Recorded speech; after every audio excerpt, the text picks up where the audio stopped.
If you are still stuck pining for your ex and it's been a year or longer, I think it's really time for you to get serious about letting go. Welcome to my Broken to Brave podcast. I'm Donna Barnes. Someone left a comment on my video the other day asking why everybody else seemed to move on and they were still stuck pining for their ex. Everyone grieves at their own pace and everyone takes an individual path to getting over somebody. There is no one quick fix. There's no guarantee of getting over your ex or getting your ex back, right? You see all sorts of marketing gimmicks trying to get you to spend money. Everyone grieves at their own pace. And don't compare yourself to anybody else and how quickly they got over something, because you don't know the depth of their relationship or their feelings or their issues, quite frankly, right? Unfortunately, I think codependence, which is very common, makes it much harder to let go of people when you lose them. And I think it's very helpful to be single for a while in between relationships, because that's usually when you do self-growth. I mean, relationships come into our life to show us something and teach us something usually. And it's when we lose that relationship, if we take the time to look for the lesson, that it's a real gift. Every relationship that doesn't work out should teach us something about ourselves that we need to fix, that we need to work harder at, that we maybe just want to improve, right? The journey of becoming your best self. First of all, be kind to yourself and don't compare yourself to others, because everybody grieves at their own pace. But if you've been stuck for way too long now, you are your own worst enemy. And you really do need to decide that you're ready to let go. Because unfortunately, I've seen people linger for decades. I mean, decades, because that one person that they thought was the love of their life left them, and they're just stuck. They can't let go. They can't move on. They think nobody else is better, but they don't give anybody a chance to be better because they're just so hung up on the ex who is not making them feel loved. And that's the whole thing. You want somebody who makes you feel love, who enhances your life, who makes you happy.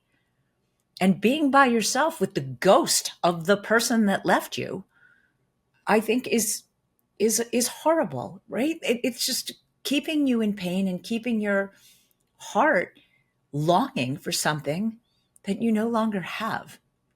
And you're really doing yourself a disservice.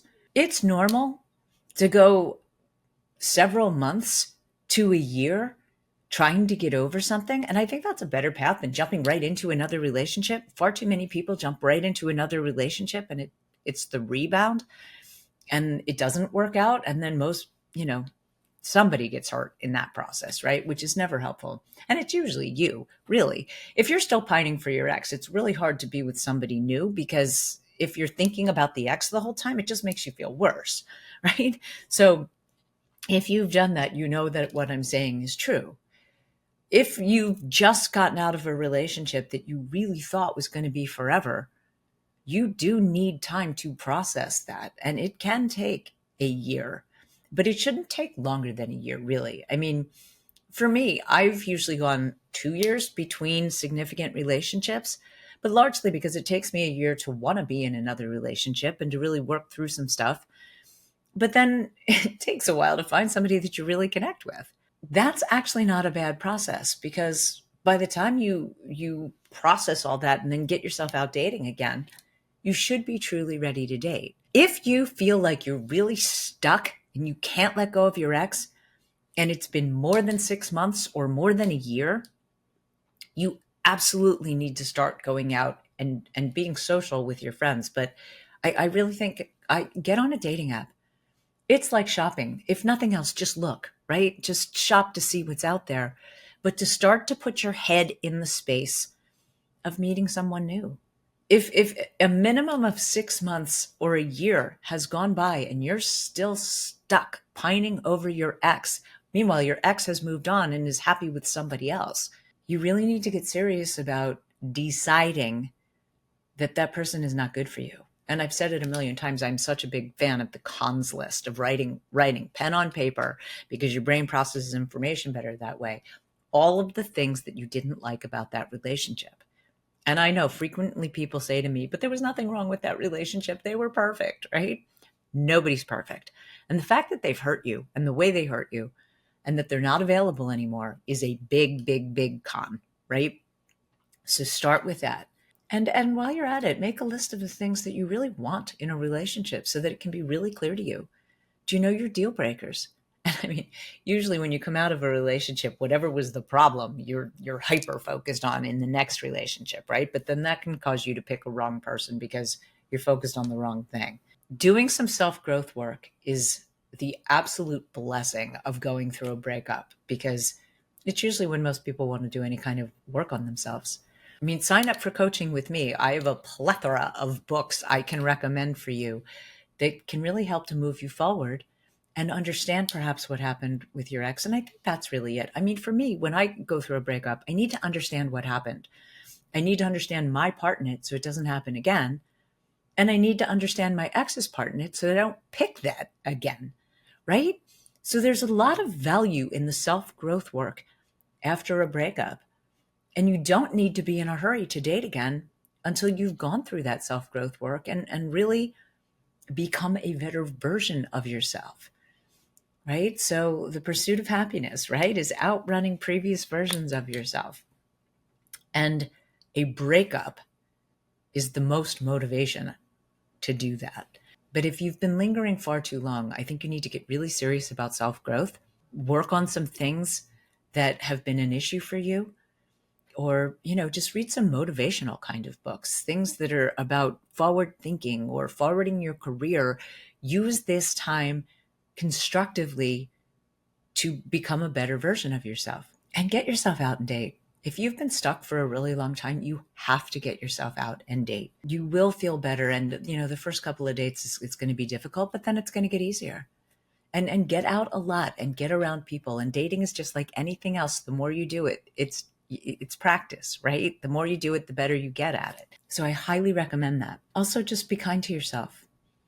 If you're watching other people around you get over things and you're feeling like, why can't I get over this quickly? Well, that probably means you love very deeply. And that's a good thing when you find the right person who's going to love you back and make you feel loved. So don't get down on yourself, but do give yourself a little nudge to get back out there. Just explore what's out there.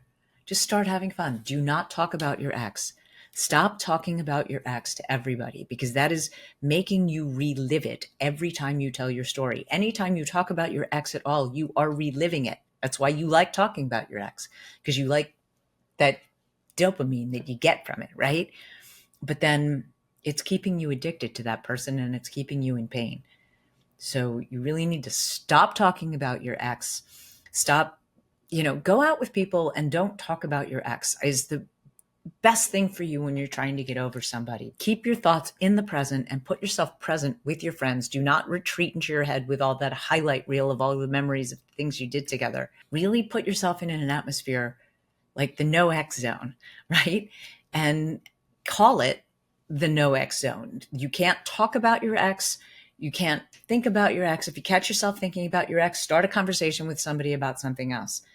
And I'm a big fan of changing their contact. Like if you have a picture of your ex on the phone, like remove it and put one of those circles with an X through it, the red, like do not contact kind of thing, and change their name to do not contact. So if they text you or something like that, it comes up as do not contact. And do not be friends with your ex. If you are trying to get over your ex and your ex wants to be friends, tell them no. Tell them they need to be 100% in your life, like 100% committed, or 100% out. There is no gray area, because exes will frequently want to pick and choose what they want to keep about a relationship. There's definitely things they still like about it, so they want to keep those things. But that's going to keep you in pain. The less you know about your ex, do not cyberstalk them, right? It's like snooping. You find something that you shouldn't have found, so then you can't ask about it, but it's punched you in the gut, right? Ignorance is bliss when it comes to what your ex is doing. Don't talk about your ex. Don't run the mental highlight reel of all the things that you did together. And don't communicate with your ex in any way whatsoever. 100% out of your life, if they're not choosing to be 100% in your life, is how you get over somebody. I mean, out of sight, out of mind. right? And ignorance is bliss when it comes to what your ex is doing. Don't check up on their social media page. You want to know nothing about them. If your friends are friends with them, please tell them not to tell you anything at all about what your ex is doing. The further you can remove them from your consciousness and your life, the quicker you will get over it. If you've been stuck pining for your ex for really a long time now, tell yourself it's time to go. Write a letter with pen on paper to your ex and your feelings about your ex, saying goodbye, and then burn the letter or put it in a box or something. Do not send it. Kind of give a little closure, right? Because you don't usually get closure from your ex, so you have to give closure to yourself. You will get over your ex when you really decide that you want to, right? And you can be really proactive about doing good things for yourself and not talking about your ex and not running that mental highlight reel of all the good things together and not cyber stalking them to see what they're doing and just completely removing them from your consciousness. It's a process. It doesn't happen overnight, and everybody handles grief at their own pace. But if you really start focusing on you instead of your ex, you'll find you'll get over it a whole lot quicker. So thanks for watching. Send me your comments and your questions and anything you want me to make a video about. And I'll see you in my next podcast. Thanks.